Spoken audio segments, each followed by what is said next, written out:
Юн Тиамын эмнэлэгт өглөө хүлээгээд хэвтэж ах зураа ерөөсөө ганцхан үнийг л бодсоор байгаа. Тиамын багасаа дуу цөөтэй, ганцаардмал зожиг, эмзэг мэдрэмтгий хүүхэд байсан.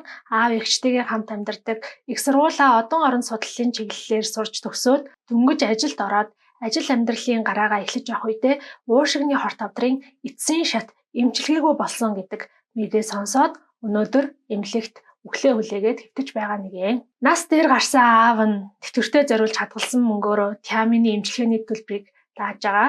Харин хүнтэй суугаад хүүхдтэй болсон ч гэсэн өөрийн гэсэн орон гэртээ болж чадаагүй байгаа их чинь Тиаминыг аль болох хурдан үхээд зардал мөнгөө эмчилгээний зардлаа хэмнээд аавынхаа одоо үлдсэн мөнгөөр нь өөрийн гэсэн орон байр авах нууцхан мөрөөдөлтөд явдаг гэдгийг ч Тиамин мэднэ. Түүний энэ өрөвдөлтөй ганцаардмал харанхуй амьдралд ганц гэрэл гэгээ болж исэн зүйл нь нэгдүгээр курс тахтаа анх танилцаж нэг их дотн нөхөрлөөгүй ч гэсэн үргэлж түүнийг тоож ойр дотн харилцаж ангийнхантайгаа холбогдох гүүр нь олж исэн Чен Зин гэдэг нэртэй охин байгаа.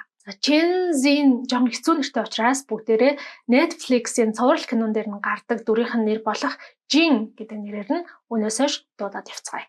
Тиамын Жин нар сургуулаа төгсөж тусдаа ажил амьдралынхаа гараар хөөх болно.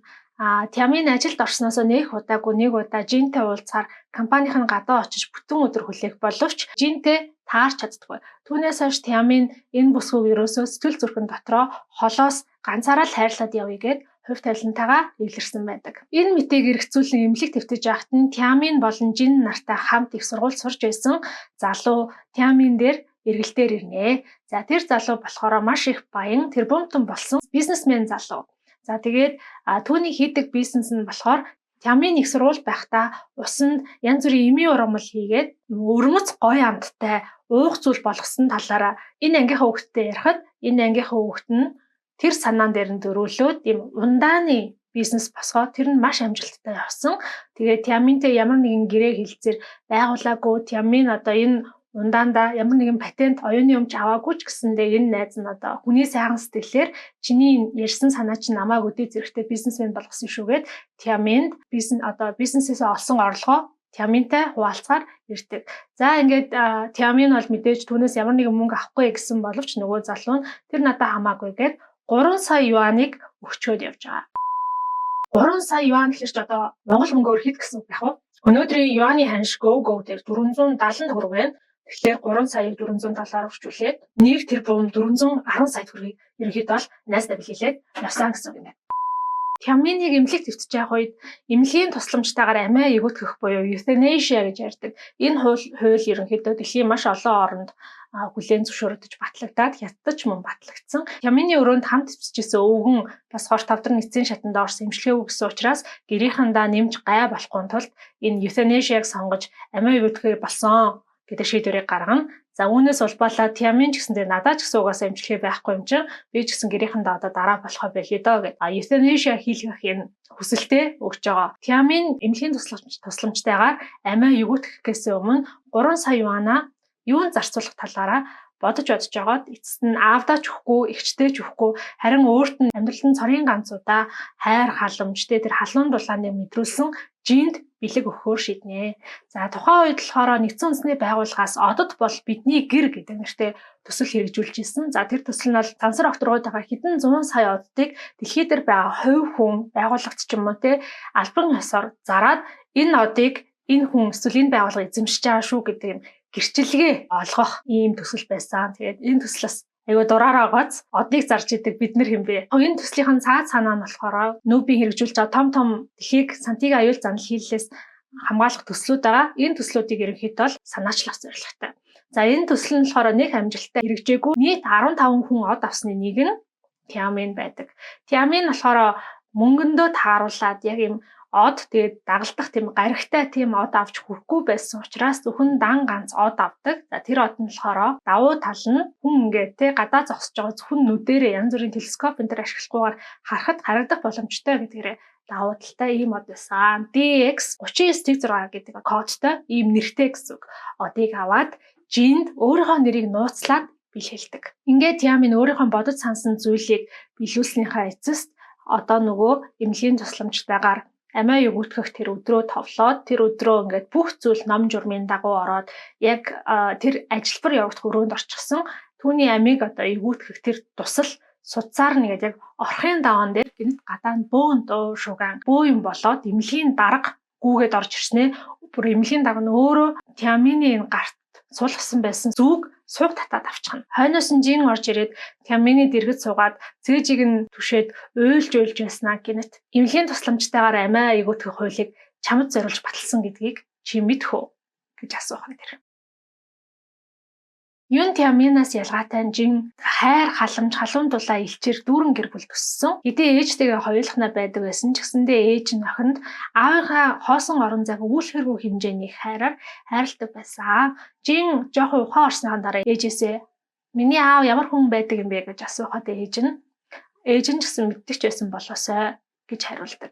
Үүний шалтгаан нь гэвэл Жиний ээж нь залуу бүсгүй байхдаа найз залуутайгаа гудамжинд болцоод алхаж явж байхдаа цэцэрлэгт хүрээлэнгийн сандал дээрээс 3 сартаа нялх хүүхэд олжээ. Тэр нялх хүүхдийн үлгэнд нь төрсөн он сар өдрийг нь бичсэн цааснаас өөр юу ч байхгүй байсан.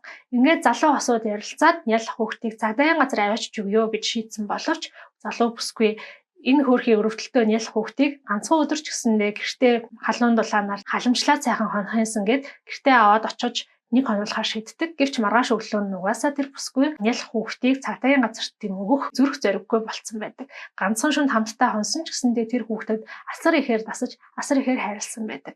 Ингээд Жиний ээж нь Жинийг өргөлжлүүлэн өсгөхөөр шийднэ. Иннээсээ болоод тухайн үеийнхаа найз залуугаасаа бас салдаг. Жиний ээж нь хэдийгээр Жиний төрсөн ээж нь биш ч гэсэндээ охиноо бүр маш их хайраар хайрладаг. Жиний хүүхэд байх хугацаанд хэд хэдэн залуучуудтай болцсон боловч тэр залуучууд нь Жиний урд буюу охиных нь урд одоо ямар нэгэн алдаа дутагдaltaй буруу зүйл хийх юм бол ээж нь шууд холбоогоо тасалдаг. Жин жоохон томорсон хойно одоо хоёул аавдаа болж болохгүй мó гэхэд Жиний ээж нь үнэхээр сайн залуутай дэр нэгтгээд ингээд тэр гурав бол маш хөөрхөн, маш аз жаргалтай жижигхэн гэр бүл болоод амьдарч ирсэн юм байна. Жин хожмоо түрүүн хэлсэнчлэн Тяминтай хамт нэг их сургуульд суралцж байгаад ажлын байран дээр гарсан. За тэгээ тэр ажлын байран дээр жоохон уйдад залхаад байж ах үед нь Хятад улсаас түүнийг нэгдсэн үндэсний байгууллагын дэргэд шинээр баригдсан Дэлхийн тагнуулын алба гэдэг одоо байгууллагт өөрийн төлөөлөгчөө болгож явуулах саналыг тавиад энэ саналыг Жин зөвшөөрөөд за тэгээд энэ шинэ байгууллагад ажиллахаар болжээ. Дэлхийн тагнуулын албанд мэдээж улс орн болгоноос өөр өөрсдийн хамгийн шилдэг одоо мэргэжилтнүүдээ улсууд явуулсан байгаа. За энэ албыг болохоор Томас Вейд гэдэг хүн удирдах байгаа. Энэ Вейд болохоор маш юм хүүтэн хэрцгий харцтай, ер нь хүндий юм зан байдалтай, нэлээд жоохон эвгүй хүн гэж ойлгож олно. Ямар сайндаа л Жинтэй хамгийн анх уулзахдаа чи өөрийнхөө төрсөн ээжийг яахны газар өгч чадах уу гэж асууж исэн. Тэгэхээр энэ хүн яг ямар зан характертай хүн бэ гэдэг нь яг ойлгомжтой болж ирэх баха. За тэгээд Дэлхийн тагнуулын алба байгуулагдсаныхаа дараа хамгийн анхны хурлаа хийхэд үед бид нар Сантигийн флот руу тагнуулын хөлөг илгээх болно гэж хэлээд тэнд дөнгөж цугларсан байгаа баахан хүн амтныг гайхшруулж алмаар болно. За тэгээд яг ямар байдлаар ямар хөлөг явуулах энэ төр бол одоохондоо тодорхойгүй байна. Ганцхан шаардлага байгаа. Тэр нь болохоор энэ хөлөг маань гэрлийн хурдны 1% тэнцэх хэмжээнд хурдлах ёстой. Хэрвээ хүн төрөлхтөө одоо байгаа технологи ашиглаад хөлөг бүтээгээд явуулах юм бол нарны аймгийн хамгийн захын оортын үйл хүртэл явахад 20-30 мянган жил болно. Гэтэл Сантигийн хөлөг 400 жилийн дараа эхлэхий дээр ирэх чаа. Тэгэхээр хэдүүлээ одоо өөрөөр хэлбэл одоогийнхын технологи ашиглах юм бол гэрийнхаа үүднээс гараад нэг их холдоогүй байхдаа л Сантигийнхэнд баригдчихнаа. Аль хэдийн бүх зүйл хоцорсон байх болно. Тийм учраас оортын үүлэн дээр ядаж хурдтай очихын тулд гэрлийн хурдны 1% тэнцэх хэмжээнд хурдлуулах хэрэгтэй гэж хэлнэ. За тэгээд яаж ингэж болох вэ? Хөлийг яаж ингэж хурдан явуулах вэ? Яаж одоогийн сансрын хөлгүүдийн хурдыг 100 дахин нэмэгдүүлэх вэ? Энэ тал дээр санал бодолтой хүн байгаа л яг одоо хэллээрээ. Гэхэд тэнд байсан хамгийн шинэ, хамгийн залуу, хамгийн доод албан тушаалтай Жин ер нь өөрийнхөө саналыг хэлэхээр шийднэ. За түүний хэлсэн санал нь болохоор юу юм бэ гэхээр өнөөдөр дэлхий дээр хамгийн их байгаа нөөц бол цөмийн бөмбөг байна. Бид нар цөмийн бөмбөгийг тодорхой давтамжтай зайд байрлуулад, сансарт байрлуулад тагнуулын хөлгөө болохоор юм даруулт зав шиг төсөөлөд үзье. Даруулт заваа сансарт өөргөсний дараа тэр сансарт байрлуулсан цөмийн бөмбөг маань тодорхой давтамжтайгаар ээлжлээд дэлбэлвэл даруулыгаа цацраг идэвхээр ингээ хөдөлгөөд урагшуулах боломжтой. Хэрвээ одоо тэр байршил хэдэн ширхэг бөмбөг дэлбэлэхөө, даруул нь ямар хэмжээтэй байх вэ, хөлөг хэр хүнд байх вэ гэдгээс шалтгаалаад бид нар гэрлийн урдны 1% хүрэх боломжтой гэдэг санааг хэлдэг. За Wade энэ төслийг дэмжснээр ерөнхийдөө шат гэдэг нэртэй бас шинэ нэгэн төсөл хэрэгжиж эхэллээ. За тэгэхээр хямралын эрен эхлээд бол мэдээж маш олон төслүүд зэрэг хэрэгжиж байна. Бидний сайн мэдэх хан ширтэгч төсөл байгаа. Түүн дээр нэмэгдээд бас шат гэдэг энэ төсөл давхар хэрэгжиж явж исэн юм байна. За дараагийн өдрүүд нь бол улс бүрээс ирсэн одон орон судлалын мэрэгчлэтнүүд, инженерүүд янз бүрийн тооцоо хийгээд тоо болгож гаргаад эцэст нь энэ тагнуулын хөлгийн даруул нь 25 км талбайтай 20 орчим килограмм жинтэй, харин яг тагнуул хийж байгаа үндсэн хөлөг маань болохоор 180 кг орчим жинтэй байвал болох юм байна гэдэг ийм тоог анхны байдлаар гаргаж ирнэ. Гэхдээ 180 кг дотор те яаж тэр хөлөг ах уу, хөлгийн залуур, хөдөлгүүр, камер, мэдрэгч, батарей өөр юу гэдэг юм те, яг тагнуулыг хэрэгтэй яаж бүх тэр тоног төхөөрөмжийг багтаах вэ гэдэг ийм асуудал гарч ирж байгаа. За тэгээд дэлхийн тагнуулын албан маань болохоор энэ санаагаа нэгдсэн үндэсний байгууллага батлан хамгаалахын зөвлөлд танилцуулсан чинь наа чи ер нь олигтой тагнуул хийж чадахгүй те, 180 кг ийм мяа хөлөг бүтээг явуулах юм бол олигтой тагнуул хийж чадахгүй. Тийм учраас ийм их мөнгө төгрөг зарсан хөлгийг бол сансар руу явуулахгүй. Тэгтэл тагнуулын албаны дарга Wade дахин нэг шинэ санаа гаргаж ирнэ. Тэр нь болохоор за тэгвэл янз бүрийн тийм мэдрэгчтэй, камертай хөлөг явуулахын оронд амьд хүнийг жинхэнэ тагнуулчийг дайсныхаа яг зүрх рүү нь явуулъя гэдэг ийм шийдвэр гаргаж байгаа. За 70 орчим килограмм жинтэй хүн явуулах юм бол бид нар ингээд тэр хүнийг ичээнд мэдээж оруулаад явуулах ёстой. Ичээнд оруулдаг төхөөрөмж, бусад тоног төхөөрөмж гээд ботхоор 110 кг багтаагаад нэг юм ерөнхийдөө бол нэг сансар руу даруултай авс явуулж гин гэж ойлгож байна. Жим маань болохоор яг энэ ажлыг судлаад 110 кг-д ичээнд оруулах төхөөрөмжийг багтааж болох уу гэдэг тэр судалгаа хийж эхэлж байгаа. Яг энэ үед бол ичээнд орох төхөөрөмж бол дөнгөж гарч ирж исэн шинэ технологи учраас бас харьцангуй боловсронгуй болж чадаагүй байсан гэж ойлгож байна.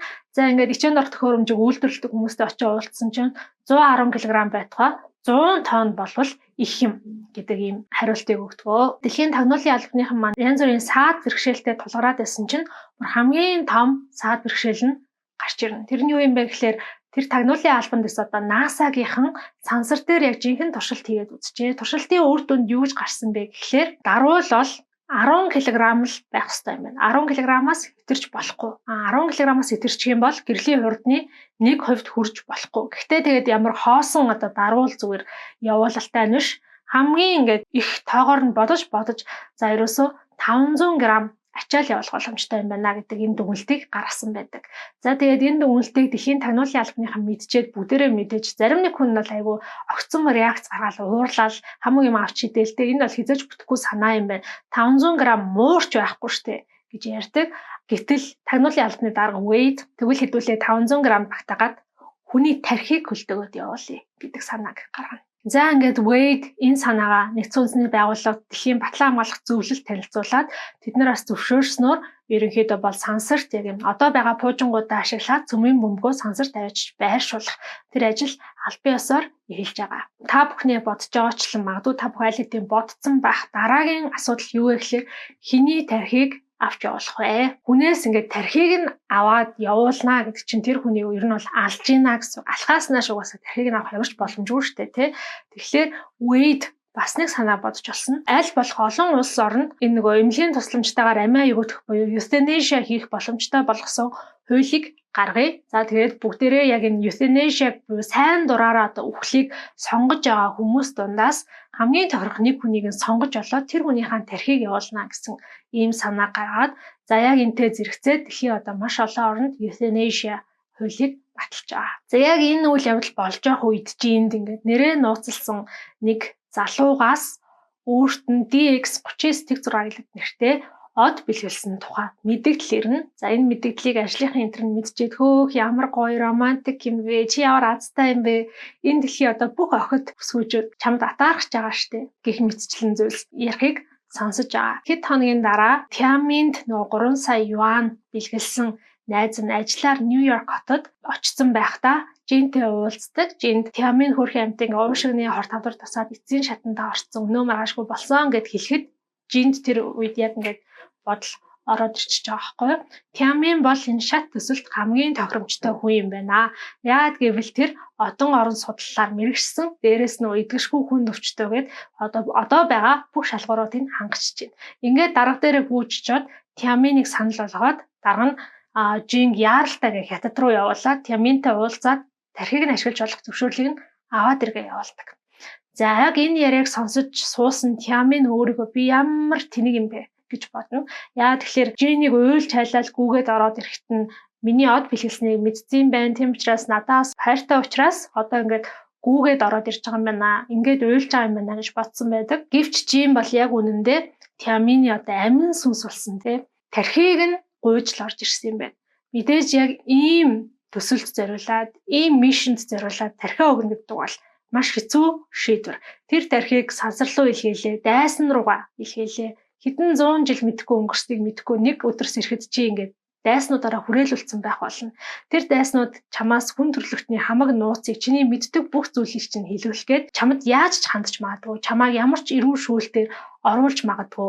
Энэ бүх зүйл хэдэн 100 жил үргэлжилж магадгүй. Дээрээс нь чи үхьяа гэд үхэж чадахгүй, чамд гар байхгүй, зүгтяа гэд зүгтэж чадахгүй, чамд хөл байхгүй. Амьдрьяа амьдрч болохгүй юм амьдын тамд унжаа унана гэдгийг мэдсээрэж тиамин жингийн гуйлтад зөвшөөрдөг. Тиаминаас гадна шат төсөл тархиа өгөх хүсэлтэй 6 хүн гарч ирдэг. За тэгээд нийлээд энэ 7 хүн дээр бол янз бүрийн шалгалт шалгуур одоо тест хийж үзэхэд тиамин бол хамгийн өндөр оноог нь аваад байдаг.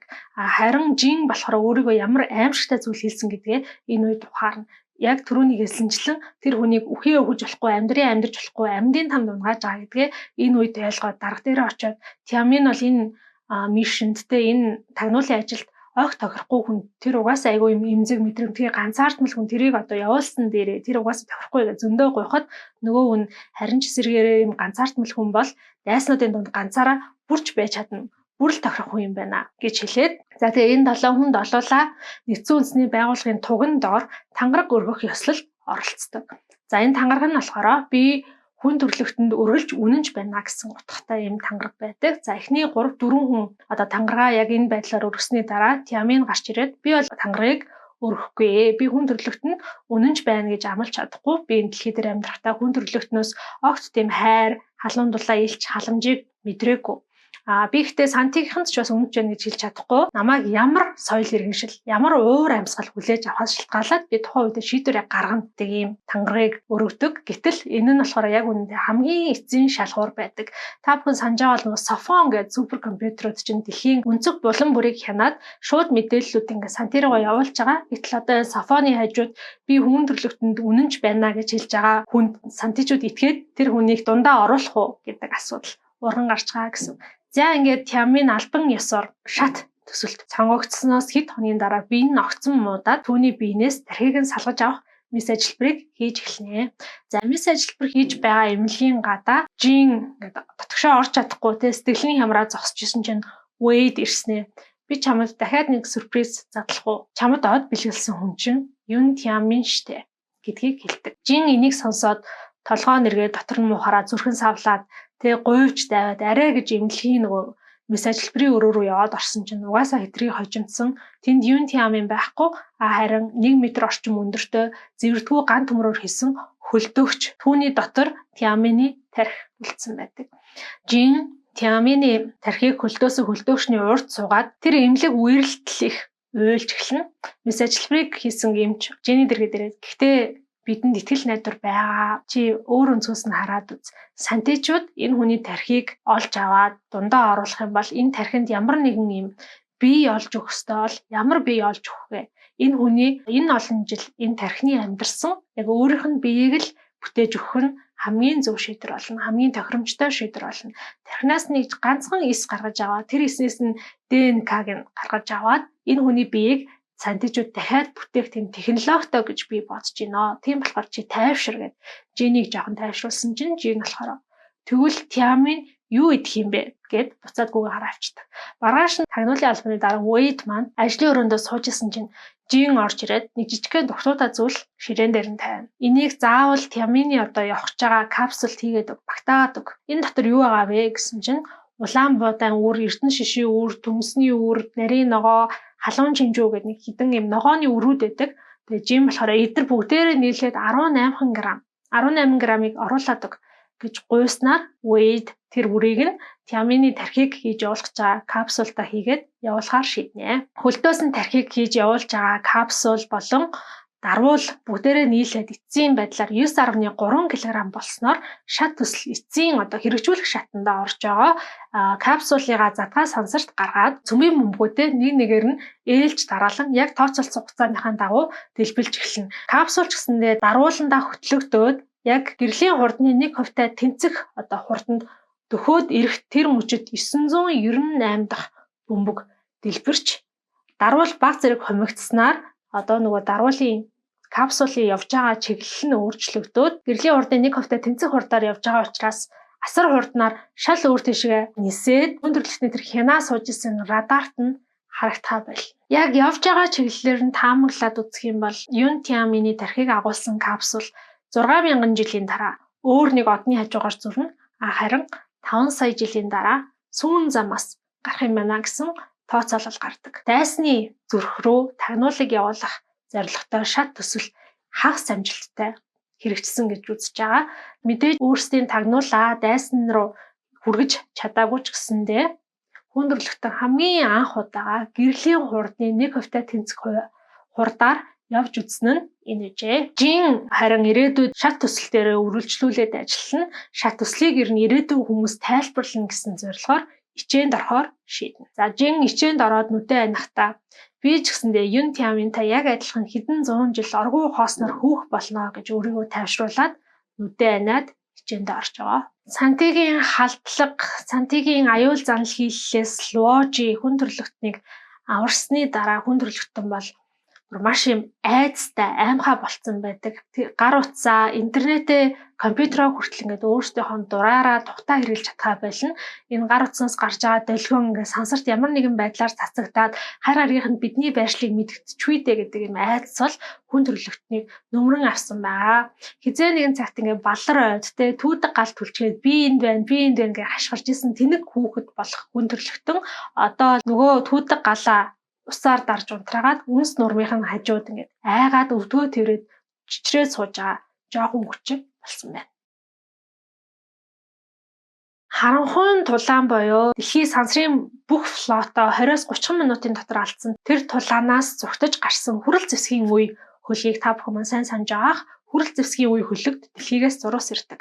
Сантитай эв найрамдалтай харилцааг тогтоож чадсан. Сантигийн аюулыг тогтоон барьж чадсан тул их дэлхийдээ эргэж ирнэ үү? Хүн төрөлхтөн та нарыг баатар мэд хүлээн авахд бэлэн байна. Үр хөвгд чинь гэр бүл чинь та нартай уулзахыг тэсэн ядан хүлээж байна гэдэг зурус ирснээр энэ хүрэл зэвсгийн үе хөлгийнхэн их дэлхий рүүгээ буцаад явахаар болно. Мэдээж тэд ч гэсэндээ гэр орныхондоо уулзаар маш их тогтолж байгаа. За ингээд нэлээд холдоод явсан байсан учраас 11 жилийн туршид буцах аяллаа хийгээд дэлхийн яг энэ орбит руу ороод ирсэн чинь тэдрийг gravity буюу татлах хүч гэдэг нэртэй сансрын хөлөг тосож авдаг. За энэ сансрын хөлөг нь болохоор нөгөө харанхуйн тулаанд дэлхий бүх сансрын флота алдсныхаа дараа барьж байгуулсан хамгийн шинэ цорын ганц юм хөлөг байгаа. За ингээд хүрэл зэвсгийн үе хөлөгдөр байсан бүх зэргүүдийг буугаад ирэнгүүт нь шууд бүгднийг нь баривчилж аваад шүүхээр оруулаад ял толгодог. Ямар ял толгож байгаа юм бэ гэхэлэр квантум хөлгийг устгаад квантум хөлгийн түлш сэлбийг тоноод хамгийн аимшигтай нь квантум хөлөг дээр явж исэн бүх зэргүүдийг цогцыг нь цуглуулад идэж хоолндоо хэрглэж исэн.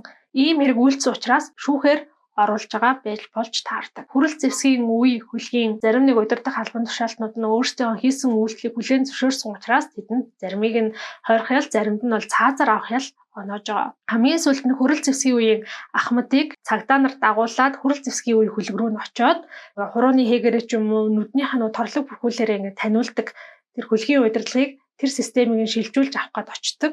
За тэр үед болохоор хөлгийн ахмад самбаачлаад нарны аймгийн нөгөө талд явж байгаа Blue Space хөлөг рүү анхааруулах тохиол гинэ. Blue Space хөлгийг та бүхэн санаж байгаа бол Jambeha маань Natural Selection гэдэг хөлгийг барьцаалж аваад зугтж хатна хойноос нь 4 хөлөг илтэж хөөж агаад нэг хөлөг тэндээсээ бас бусад хөлгүүдээ устгаад амьд гарсан тэр хөлөг байгаа. Blue Space руу Та нар дэлхий рүү битгий эргэж ирээрэй. Энэ та нарын гэр орон байхаа болсон байна гэдэг зурвасыг явуулдаг. Blue space нь бол яг хүрэл зэвсгийн үеийг бодоход им дэлхийгээс ирж байгаа зурвасуудад арай илүү хашир ханддаг. Blue space дэлхийн ч юм уу сантигийн байршлыг сансарт цацах ямар нэгэн тийм технологи, техник төхөөрөмж байхгүй байгаа учраас хүн төрлөختөнч тэр сантигийнхэнч тэр аль аль нь за энэ бол маш яаралтай устгах зүйл биш юм байна гэж шийдснээр хойноос нь gravity буюу татах хүч хөлгөө хөөлөхөөр явуулж байгаа. Татах хүч хөлөг дээр нь харин сантигийн байрлалыг сансарт цацах боломжтой төхөөрөмж явж байгаа учраас сантигийнхан энэ хөлөгт янз бүрийн болвол яах вэ гэд болгоомжлж байгаа. Тэгээд хоёр усан тусал хэлбэртэй жижиг хөлгөө энэ татах хүчийг хамгаалуулах зорилгоор явж байгаа. За татах хүч хөлөг болон blue space хөлгийн одоогийн явж байгаа хурд дээр тооцоолоход татах хүч хөлөг маань ерөөдөө бол 50 орчим жилийн дараа blue space-ийг гүйцэж очих юм байна гэдэг ийм тооцоотой байгаа. Жин 264 жил хичээнд байж байтал түүнийг сэрээжээ.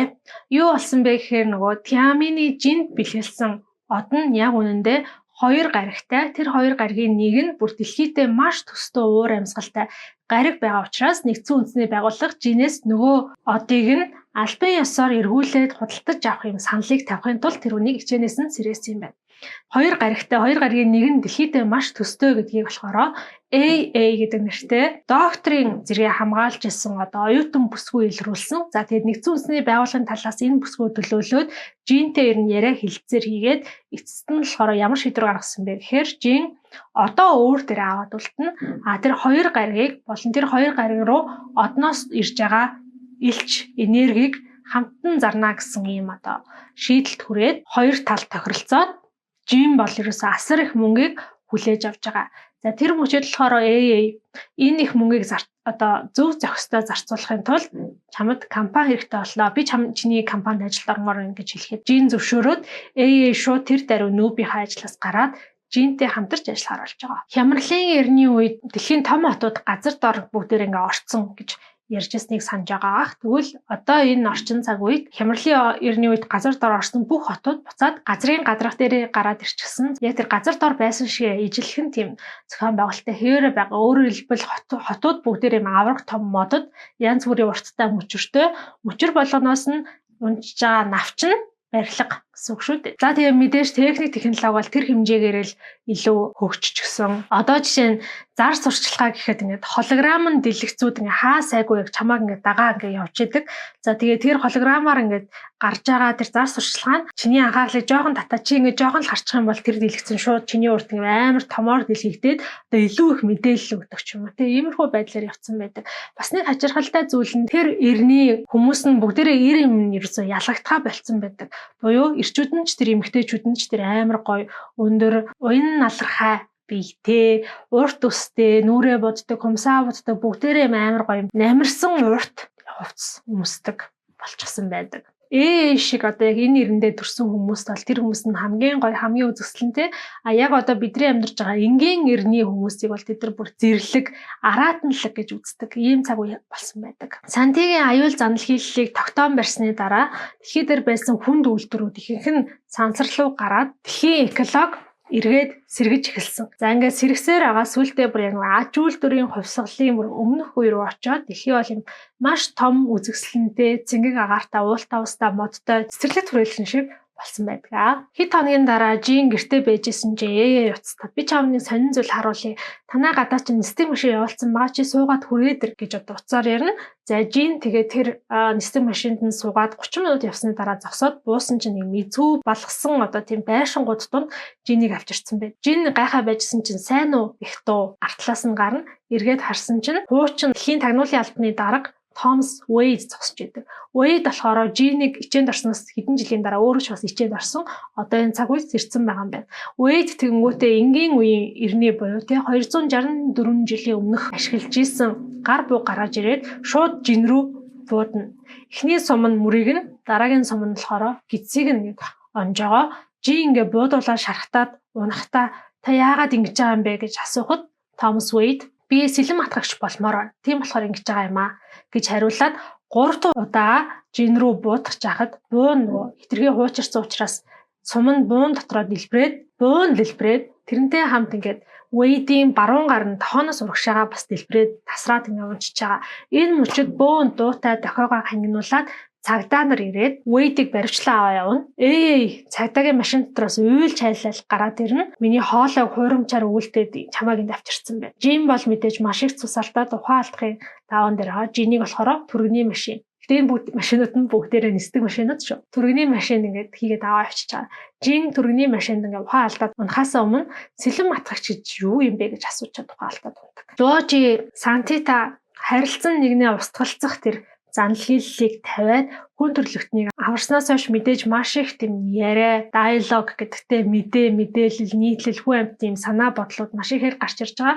За энэ дундаас хамгийн давмгайлсан нэг санаа бодол юу байсан бэ гэхлээр дэлхийг болон Сантиг одоо устгах хэмжээний ийм том эрсдлийг ганц хүн биш хүн төрлөختн тэр чигээрээ хамтдаа үүрх хэрэгтэй гэсэн санаа бодол гарч ирнэ. За ингээд нэг хэсэгтээс хүн төрлөختөө яг энэ Ложигийн сансарт байрлуулсан цөмийн бөмбөгүүдийг одоо дэлбэлэх тэр удирдлагыг хүн төрлөختн нийтээрээ эзэмшин гэж ярилцж байгаа. Гэвч хүн төрлөختн бол хизээж яг жигнэсээ аюул толгорсон үед бүгдээрээ санаа нийлээд тэр удирдлагыг товчлуурыг нь дараад тэр бөмбүүдийг цагт нь устгах чадахгүй гэдгээ ойлгонгуудаа буцаад Ложи тэр удирдлагыг нөгөөд Ложиг албан ёсоор сэлэм атгагч гэдэг ийм албан үүрэгт томилчихж байгаа. Харин Сантигийнхан бол ингээд Ложигийн оюун ухаан, сэтгэл санаа, хувь хүний характертэй бүх зүйлийг нь судалж үзээд хэрвээ ямар нэгэн зүйл болох юм бол энэ хүн энэ товчлуурыг дарах магадлал 92-оос 98% юм байна гэдгийг гаргаж ирж байгаа. За 92-оос 98% гэдэг бол мэдээж дарах магадлал ийм өндөр байхад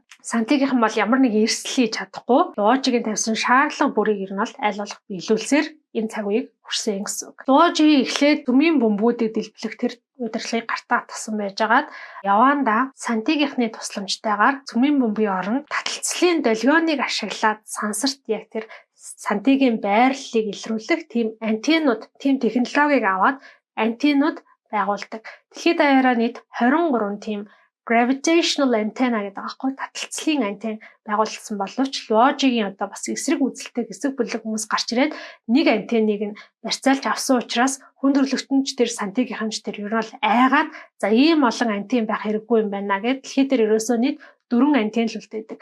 За энэ 4 нь болохоор Хойд Америк, Азид, Европ, за дөрөвдүгээр нь болохоор нөгөө татах хүч гэдэг хүлэгтэр байдаг. Ихэнх үедээ Ложи бол бидний аврагч юм а гэж хүн төрлөختөн үзээд түүнийг маш их хүндэлдэг байсан бол сүүлдээ энэ Ложи чи ер нь аюу амиа хичээсэн гар юм шүү. Наа чи ер нь алуурч юм биш үү?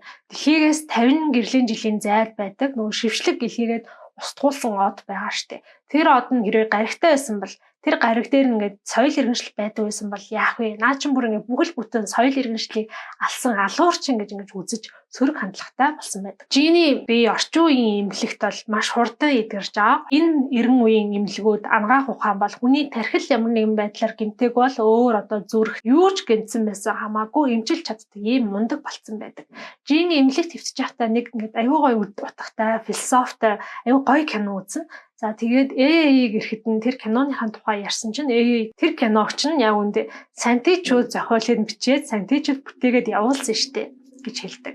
Цаашаага ингээд жоохон судлаад үзэх юм бол Санти зураачдын зурсан зургаар дэлхий дээр үзэсгэлэн гаргадаг. Санти зохиолчдын бичсэн ном нь хамгийн одоо алдартай бестселлер болдог. Санти хөгжмийн зохиолчдын одоо бичсэн дуу нь дэлхийд даяараа viral, popular болдог.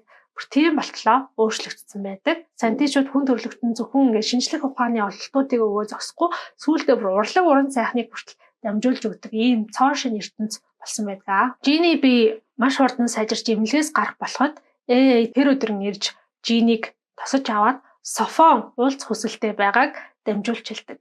За Софон буюу хоёр хэмжээст одоо супер компьютер маань гэсэн чинь маш үзэсгэлэнтэй эмгтэй хүн шиг харагддаг тийм робот биетэй болчихсон байдаг. За ингээд Жин AA2-ыг тосож аваад энэ Японы цайны ёслол хийж өгөөд та одоо биднийг цаашдаа хайрлж халамжилж яваарай гэж Жинд хэлснээс өөр зүйл хэлэхгүй. Софонтой уулзсны маргааш нь 34-өөс 68 насны 6 эр Жинтэй уулзахаар ирдэг. За тэр 6 бол зургуулаа Ложигийн орыг залгаад дараагийн сэлэн матгагч болохоор нэрээ дэвшүүлсэн хүмүүс юм байна. Тэр хүмүүс Жин дээр ирээд чи ерөөсөө сэлэн матгагч болоход битгий нэрээ дэвшүүлээрээ. Чиний эзэмшил байсан од гаригтай тэр гариг нь дэлхийдээ маш ижлэгэн гэдгийг одоо хүмүүс мэдснээс хойш чамааг юм авралын илч мэт хардаг болсон. Тийм болохоор чамааг сэлэн матгагчаар томилох магадлал маш өндөр. Гэтэ чи бититик гэж гуйгаар ярьдаг. Жим болохоор хэд хоногийн дараа нэгдсэн үндэсний байгууллага дээр нөгөө одныхоо гаригуудынхаа эрхийг албан ёсоор нэгдсэн үндэсний байгууллагад хүлээлгэн өгөхтөр ёслолд оролцохоор ирсэн чинь гадаа нь байжсэн чинь нэг юм залуухан охин ирээд нялх хүүхдээ жинд тэрүүлчихэж байгаа. Тэмүүтээ хөөх чи яг ингээд ертөнцийн эзний ээж шиг харагдаж байна. Тэгээ эргэн тойронд байсан бүх хүмүүс жинийг анзаарал бүгдээрээ ерөөсөө Мадонна минь, Мэри минь биднийг ингээд авраач гэж ойролт сөгдөж гуйдаг. Жин үүнийг сонсоод логик ч гэсэн бодоод хамгийн гол нь юун тиамины төлөө би бол ер нь нэрээ дэвшүүлэх хэрэгтэй юм байна гэдэг өгүүлэлтэнд хүрдэгэ. Татах хүч хөлөг хагас 100 жил Blue Space хөлгийн хойноос нь илтсээр агаад нэлээд хажууд нь бараг зэрэгцээд ирчихсэн байгаа. Blue Space хөлгийг буулгаж авахын тулд хөлөг дээр явж байгаа бүх зэргүүдэд сэрэх ажлуудыг эхлүүлнэ. Хөлөг дээр байгаа бүх зэргүүдийг хичээнээс нь сэрээснээс 2-3 хоногийн дараа хөлгийн командлагч Devon гэдэг хүн хөлгийн сэтгэл засалч эмчдэр очоод асуудлаа ярьж байгаа. Өмнөх оройн нь Devon командлагч маань одоо ингээд ажиллаа хийх гээд хөлгийн хонглоор буюу одоо коридороор явж исэн чинь гинэт өөдөөс нэг цэрэг гарч ирснээр ёсолчоод тэгээд цаашаага яваад өгсөн юм байна. Гол нь энд яагаад асуудал байгаад энийг ярьж байгаа юм бэ гэхээр тэр цэрэг нь болохоор татах хүч хөлөг дээр биш Blue Space дээр байсан цэрэг. Тэр хонглоноос татах хүч хөлгийн хонгил биш Blue Space хөлгийн хонгил юм байна. Сафонууд Blue Space хөлөг дээр ингээ очоод маш олон ингээ зураг бичлэг аваад бүх мэдээллийг нь татах хүч хөлөг рүү явуулж исэн учраас татах хүч хөлгийн бүх хүмүүс Blue Space хөлгийн доторхыг болон хөлөг дээр байгаа бүх багийн гишүүдийг өөртөө гарын алга шиг амар сайн таньдаг болсон гэсэн.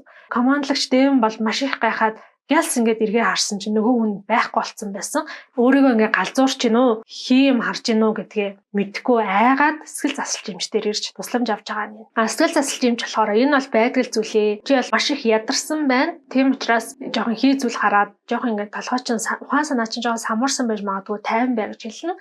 За тэрний дараа болохоор хөлөг дээр бас ажилтдаг нэг залуу ингээд орой хөлгийнхөө одоо өөрт нь хуваарлж гисэн өрөөнд унтах гад орсон чинь өрөөнд дотор нэг юм дугуй бөмбөлөг гэх юм уу бөмбөлөг ямар ч юм өнгөхгүй бөмбөлөг байдаг агаар тэгээ хөвсөн байж байгаа. Нөгөө залуучин сониоч зан хөдлөд эхлээд ингээ гараа хуруугаа хийгээд үдсэн чинь хоосон юм руу яваад орчиж байгаа юм шиг санагдана. Тэгэнгүүт нь ингээд нүрээ хийгээд үдсэн чинь маш аимшигтай дүр зураг угтж авдаг.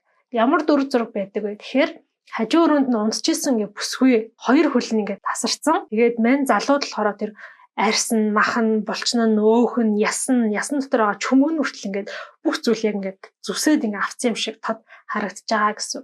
Гэхдээ хамгийн сонирхолтой нь болохоор нөгөө бүсгүй огтхонч тийм хөлн тасарсан зүйлгүй ерөөс амар тайв ингээд жигдхэн амьсгалаад унтчихийдэг. Тэр өрөөнд ч гэсэндээ янз бүрийн одоо хөл тасалсан тийм цусны уул мөр огт харагдахгүй.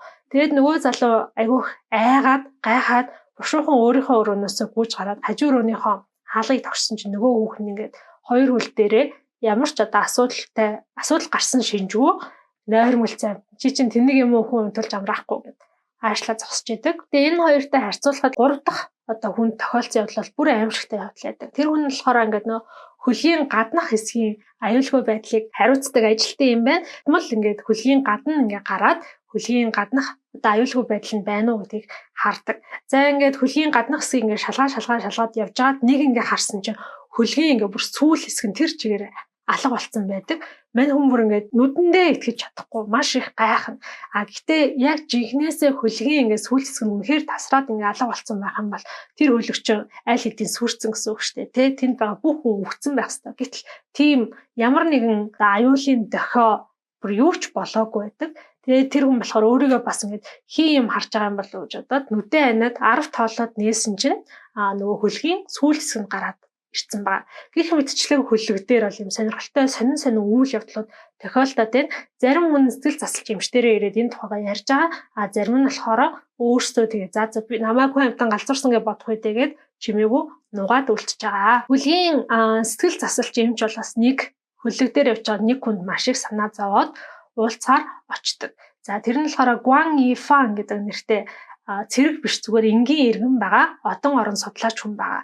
Хөлийн урд хэсэгт байрладаг өндөг шиг хэлбэртэй шилэн тийм одон орны одоо яг ажилтны төв дээр тэр давчин орон зайд тэр залуу ажиллаж амьдардаг. Ерөөсөө тэндээсээ гарахгүй, хүнтэй харьцахгүй маш зожиг. Тэгэл нөгөө үйлчлэгээний роботуудаар хоолундаа зөвлөж идчихэл тэндээ байгаад байдаг. За тэгэхээр тэр хүний эрүүл мэндэд санаа зовсон эмч очоод ингээд ярилцтал би яг энэ өндөгшиг энэ давчуухан одон орны ажилтны төвдөө байхдаа зүгээр байна. Бусдаараа л яг хөлгийн их бие рүү орохоор, танхим руу орохоор, хонгил руу ингээд орохоор клострофобия маань хөдлөөд байдаг гэж хэлж байгаа. За тэр залуу болохоор клострофобия буюу юм давчуу орон зайнаас айх, паниктах тийм эмгэгтэй хүн юм байна. За ингээд эмчтэй ойр зур жоохон зүйл ярьж байгаад нөгөө залуучин Гуан Ефан маань ертөнц ер нь 3 гэдэг тоонд аюу дуртай юм байна гэдэг. Бас өөрийнхөө олж мэдсэн зүйлийг хуваалцаж байгаа. За жишээлбэл гэрлийн хурд гэдэг маань 1 секундэд 300 км явах энэ хурдыг хэлдэг юм байна. ертөнцийг бид нар бүгдээрээ 3 хэмжээсээр нь харж хүлээж авдаг. 3-аас дээш хэмжээс нь болохоор квантум орон зайдал байдаг. Гэх мэтчлэн 3-ын тодтой холбоотой теоремуудаа эмчтэй хамт суудсан яриа бэжсэн чинь гинэт хөлгийн аюулын дохио асаад сантигийн 2 усны тусал дайралтанд орж эхэллээ. 1 усны тусал нь манай хөлгийг, 1 усны тусал нь Blue Space хөлгийг чиглээд явж байна гэж хангинлаа. Жин нэгдсэн үндэсний байгууллагаас явуулсан санал хураалтанд үнэмлэхүй олон хүний саналыг аваад дараагийн сэлэм атгагчаар сонгогддог. За ингээд 6 сарын хугацаанд сэлэм атгагч болохоор бэлтгэгдэж байгаад 6 сарын дараа говь цөлд байх сэлэм атгагчийн одоо яг амьдардаг байгууламжинд ирнэ. За ингээд байгууламжинд ирээд гадаа нь болохоор сэлэм атгагч болж байгаа албан ёсны нөгөө ёслол нь болж байгаа. Ёслол болж дууссаны дараа жин холбоотой хүмүүстэй хамт лифтэнд суугаад 20 минут орчим доошлоод яг үндсэн байгууламж дээрээ орж ирж байгаа. За энэ байгууламж нь болохоор газрын гүнд 45 км-т байдаг юм маш өндөр security те харуул хамгаалалттай ийм барилга байгаа. За жин тэгээд нөгөө хүмүүсийг тагаад яг Луожигийн байгаа өрөөнд нь яваад ороход Луожи бол цав цагаан юм том ханыг ширтчихсэн газар завилчихсан сууж идэг. Луожи ингээд 101 настай өвгөн болчихсон. Урт цагаан сагалтай, урт цагаан үстэй, бүтээг нэг аюугай цэрхэн самнцсан хятадын уламжлалт үндэсний юм хувцас өмсөд завлаа сууж байгаа. Луожи сантигийнхны тогтоон барьсныхаа дараа хэдэн жил эхнэр охинтойгоо хамтдаа аз жаргалтай амьдарч исэн ч гэлээ. Гэнэт эхнэр нь одоо охиноо аваад Луожиг хаяад явчихсан. За тэгээд яг яа хаяа явсан юм бэ? Хаашаа явсан юм бэ? Ер нь одоо хүртэл амьд сэрүүн болов уу гэдэг асуултын хариултыг бол хинч мэдэхгүй. За яг зарим нэг хүмүүсийн ярьж байгаа ховж үеэр бол Луожигийн шившлэг яваад устгуулсан од нь яг үнэндээ гаригтай, гариг нь соёл хэрэгжилтэй байсан гэдгийг эхнэр нь мэдсэн учраас Луожиг дахиад өөр нүдээр юусаа харж чадаагүй, аимшигтаа мангас гэж хараад байсан учраас хаяа явсан гэдэг ховж бол байдаг. Гэхдээ үнүүгүйг нь мэдэхгүй. Луожи 54 жилийн хугацаанд сэлэм атгагч гэж асар их үүрэг хариуцлагатай үүргийг гүйцэтгэж явахдаа нэг ч удаа нэг ч үг дуураагүй гинэ.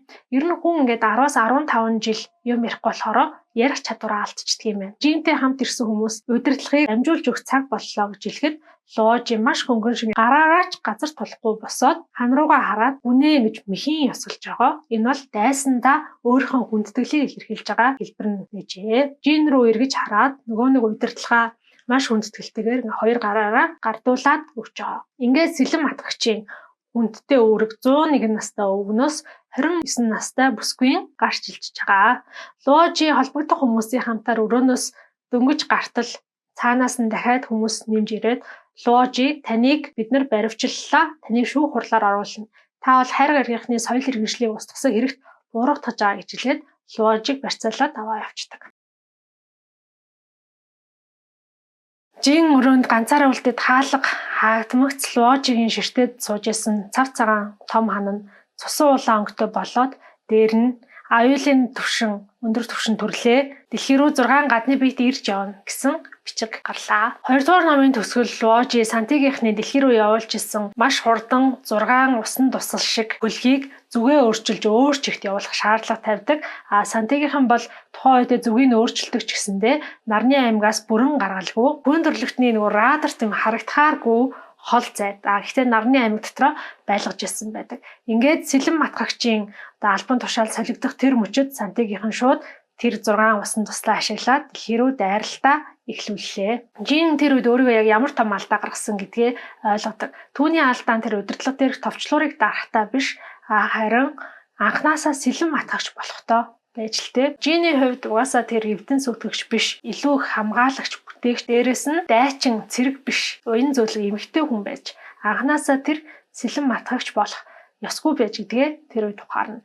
Ингээд тэр удирдлага дээрх товчлуурыг дарах гэсэн ч гэлээ одоо дэлхийн 3.5 тэрбум жилийн түүхийг урд өмнө огт байгаагүй юм шиг ор мөргөө устгах гэхээсээ маш их айж байсан тул товчлуурыг шууд өрөөний нэг булан руу шидчихэж байгаа. Энэ товчлуурыг яасан ч ашиглахгүй гэдэг. За энэ үед нөгөө цусан улаан болцсон байсан дэлгэцэн маань буцаад цагаан өнгөтэй болоод Европ, Аз, Хойд Америкт байсан таталцлын долгионы антенныг устгалаа. Хүндрэлтэн нарыг ямар нэгэн байдлаар супер антен болгож ашиглах боломжийг бүх талбарт хаалаа гэдэг мэдээлэл гарч ирнэ.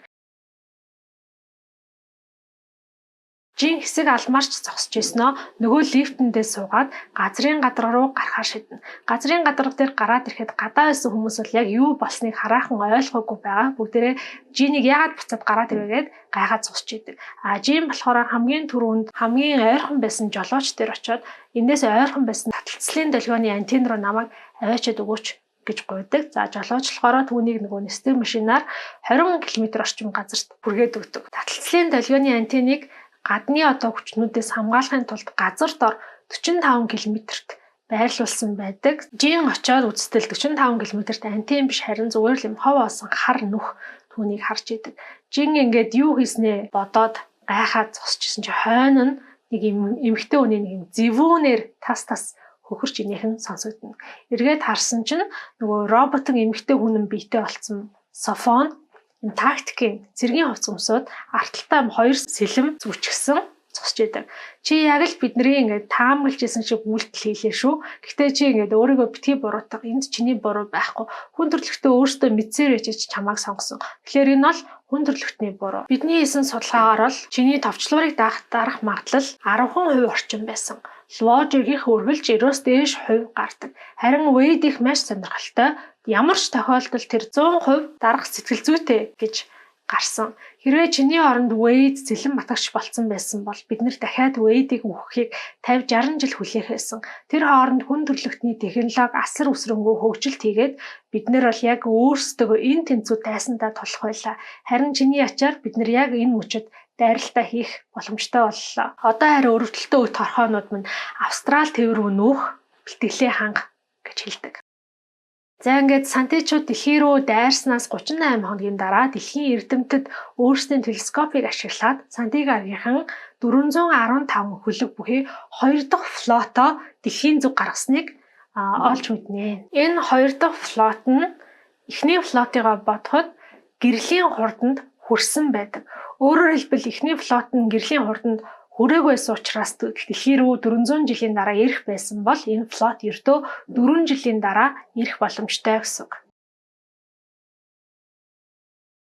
За Жинтэй уулзснаасаа хойш сургаггүй алга болсон байсан Софон 60 хоногийн дараа гарч ирээд сантичууд хүн төрөлхтний талаар баримтлах бодлогоо өөрчилсөн гэдгийг танилцуулна. Өнгөрсөн 270 гаруй жилийн хугацаанд сантичууд хүн төрөлхтнийг илүү ойр дотноос харж танилцж хүн төрөлхтөн одоо соёл, иргэншил, урлаг, уран сайхан бүх зүйлийг нь илүү сайн мэддэг болсон учраас хүн төрөлхтнийг бол устгахаа болсон. Харин хүн төрөлхтөнд нарны аймагт үлдэх боломжийг олгоно. Ингэж үлдэхдээ нийт хүн төрөлхтөн зөвхөн Австрал тэв дээр болон Марс, Ангараг гаригийн 3/1 дээр нь амьдрах хэрэгтэй. 4 жилийн дараа сантичуудын флот дэлхийд ирэхэд бэлтгээд хүн төрөлхтний бүтэнг нь Австрал тэв рүү нүхийг шаарддаг. Хүн мэдээж өөрийнхөө ажил нь, амьдрал нь, гэр орон байгаа бүх зүйл нь байгаа газараа хаяад явахыг бол хүсэхгүй. Ингээд хүмүүс ерөөсөө огт нүүхгүй, хөдлөхгүй байнгут сантичууд нөгөө усан туслуудаа ашиглаад Европ, Хойд Америк, Азад байдаг одоо нэлээд хэдэн том хот руу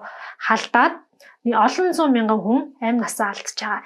За ингэж анхааруулга өгснөөр хүн төрөлхтний Австрал тэв рүү хийх их нүүдэл нь эхэлнэ.